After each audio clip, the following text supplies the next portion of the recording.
લાલચ આપીને વોટ લઈ જાય છે અમારી પાસે, બાળકો આમાં પડે છે, લાગે છે, એનું જવાબદાર કોણ? ને મોરબી ખાડામાં છે.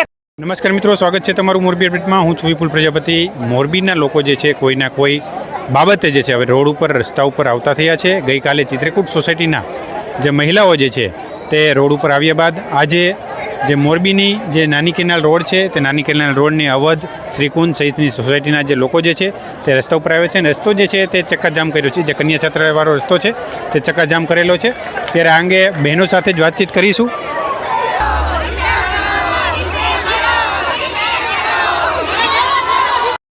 ભૂમિ દેસાઈ. હા, શું આજે તમે ચક્કાજામ કર્યો? શેના માટે ચક્કાજામ? આ રસ્તાના માટે ચક્કાજામ કર્યું છે. જ્યારે ચૂંટણી આવે છે ત્યારે મોટા મોટા જેને કહેવાય ને લાલચ આપીને વોટ લઈ જાય છે અમારી પાસે, પણ અત્યારે આનું જવાબદાર કોણ? બાળકો, મોટા વડીલો કે લેડીઝો ગમે તે અહીંયાથી બાઇક લઈને નીકળે છે, બધાને આ પ્રોબ્લેમ થાય છે. બાળકો આમાં પડે છે, લાગે છે, એનું જવાબદાર કોણ? જ્યાં સુધી અમારો આ નિવેડો નહીં આવે ત્યાં સુધી કોઈ પણ જેને કહેવાય ને કે સત્તા હારે પક્ષ હારે અમારે લેવા દેવા નથી, પણ જે અમારો આ નિકાલ કરશે ને એને અમે મત આપશું. બાકી કોઈ પણ અહીંયા મત લેવા માટે મહેરબાની કરીને આવું નહીં, પોતાનું અપમાન કરવા. અને ગાનાભાઈ ધારાસભ્યને હાજર કરો, એને બતાવો. બારોબાર હાઈવે ઉપરથી આવીને વહી જાય ને તો ન ખબર પડે આ પબ્લિકની પ્રોબ્લેમ શું છે. આ રોડ ઉપર એકવાર નીકળો તો ખબર પડે.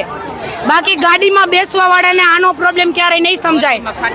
અને મોરબી ખાડામાં છે. મોરબીમાં ખાડા નથી, મોરબી ખાડામાં છે. એટલે આનો નિવેડો લઈ આવો જલ્દી ને જલ્દી. સોસાયટીના બહેનો આ બધે ભેગા? આ 5 થી 6 સોસાયટી છે આ બાજુ. સરદાર, શ્રીકુંજ 1, શ્રીકુંજ 2, અવધ 1, અવધ 4, વિજય પીચ, એ સિવાયની અન્ય સોસાયટી છે આ બાજુ. બધાને આ તકલીફ છે. અત્યારે શું માંગ છે? અત્યારે ક્યાં સુધી તમે? અત્યારે આ રસ્તાની જ માંગ છે. અમને બીજો કોઈ પ્રોબ્લેમ નથી. આ રોડનો તાત્કાલિક ધોરણે અમને જે કહેવાય ને કે આનો નિકાલ કરો. જ્યાં સુધી નહીં આવે કોઈ અધિકારીઓ ત્યાં સુધી નહીં જાવ? ના, ત્યાં સુધી અમે નહીં જાય, કોઈને જવા પણ નહીં દે. કાનાભાઈને મત જોતો હોય ત્યારે શેરીએ શેરીએ આવે છે, તો અત્યારે ક્યાં ગયા છે કાનાભાઈ? ભૂગર્ભમાં વયા ગયા છે. અમને તો એવું લાગે છે કે આ ભૂગર્ભ જ વયા ગયા હોય એવું. તો એની પ્રજા આટલી દુઃખી થાય છે તો હાજર ન થાય? કેમ નથી થતા કાનાભાઈ હાજર? અમને આ જરાય પોહાતું નથી. ઘણી ગાંઠો આવે છે ઉપરથી, પણ કેમ તમે? અમારી પ્રજા આટલી દુઃખી થાય છે. અમારે દડાવા જવું હોય, અમારી ભૂગર્ભ ઉભરાય છે, તો અમારે છોકરાઓને લઈને ક્યાં જાવ? બહાર જાવ? કેવાય નહીં એવું.